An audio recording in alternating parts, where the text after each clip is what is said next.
The WNBA has been building momentum non-stop for the last few years. Record ratings, sold-out arenas, stars becoming household names. And now, right as the league feels poised to level up again, everything has hit a pause. Not on the court, but at the negotiating table. And for a league that's finally getting the global attention it deserves, the timing could not be more intense. Right now, the WNBA and its players are stuck in one of the most delicate moments in league history. Talks over a new collective bargaining agreement, the deal that governs everything from salaries to free agency to travel, reached the deadline and went nowhere.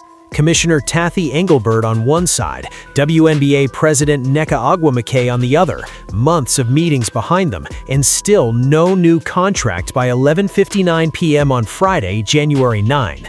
That deadline mattered, both sides knew it, but instead of a completed agreement, they did something that only happens when no one is ready to blow things up, yet no one is ready to sign either. They agreed to freeze the situation where it is. League sources confirmed to ESPN that the WNBA and the Players Union decided on a moratorium.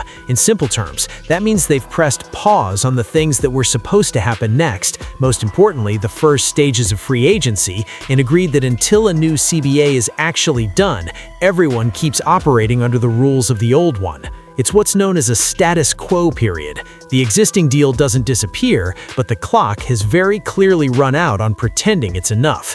Publicly, the league has been careful with its language. The message from WNBA leadership is that their goal is a deal that seriously improves player pay, upgrades the overall experience for athletes, and helps the league keep growing long-term.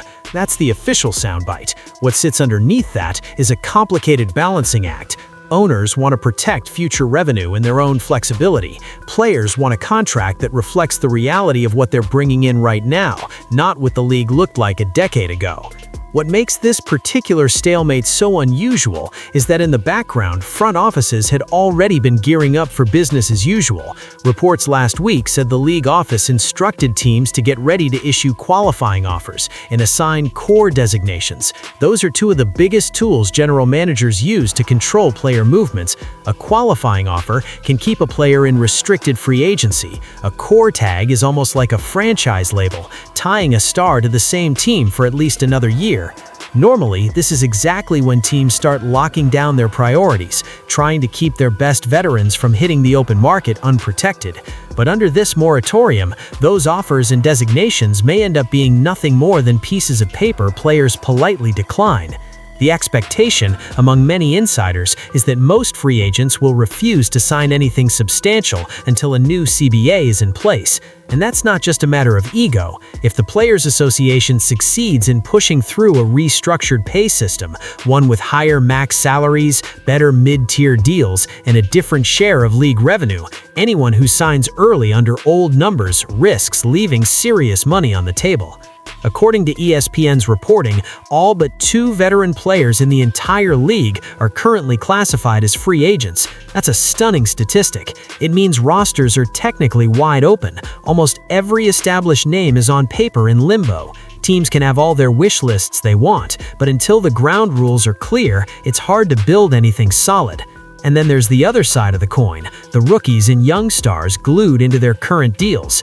Players like Caitlin Clark, Angel Reese, and Paige Buchers, the faces drawing in new fans and huge media attention, are locked into multi-year rookie-scale contracts. Those deals are set numbers under the last CBA. Whether a new agreement gets signed tomorrow or next year, they're stuck with their current pay structure until their rookie contracts expire. They'll benefit later when they hit free agency or extension eligibility under a new system, but in the short term, they're basically passengers, watching the veterans try to reshape the financial map they'll eventually inherit. That's part of what makes this moment so delicate. You've got a league booming in popularity, fueled in large part by rookies and recent draftees whose salaries are controlled, while the veterans who've carried the league for years are finally in a position to band together, use their free agency status collectively, and push back hard. The moratorium buys time, but it doesn't erase risk. Hanging over this whole situation are 2 words no fan wants to hear: strike and lockout. A strike would mean the players deciding they won't take the floor until they get terms they can live with. A lockout would mean owners shutting down operations until the union agrees to their framework. So far, neither side has gone there. The moratorium suggests there is still a shared desire to avoid nuclear options, but the fact that both a work stoppage from the players and a lockout from team owners are being openly discussed as possibilities tells you how high the stakes really are. From the players' point of view, this is the moment to demand structural change. The growth is real, ratings have climbed, merch sales are up, arenas have been packed for certain teams, and stars are selling out road games the way only the biggest NBA names used to do it. At the same time, WNBA salaries and revenue sharing still lag behind the model players see in men's leagues. Everyone around the league knows the comparison by now. In the NBA, roughly half of basketball-related income is shared with players. In the WNBA, estimates say the figure for players is under 7% of league revenue. That gap isn't just a talking point, it's the kind of difference that determines whether stars have to play overseas in the winter, or in off-season leagues, or whether they can rest and train like their male counterparts. On the league and ownership side, there's a different kind of calculation. Yes, growth has arrived. Yes, stars are breaking through into mainstream consciousness. But TV money, media rights, sponsorship guarantees, these are still in the process of catching up. The WNBA is trying to lock in bigger deals for the future, while also building new franchises and improving travel and logistics. Owners don't want to commit to a pay structure they might feel is unsustainable if the next media contract doesn't match expectations. That tension is exactly why having almost the entire veteran pool as free agents is so dangerous and so powerful at the same time. Teams are under serious pressure. They can't move forward confidently without knowing what caps and salary slots will look like. Players, especially the ones with multiple offers waiting, have leverage they haven't had before. Nobody wants to be the franchise that mishandles this moment and loses a star because they weren't willing to push for a fair CBA.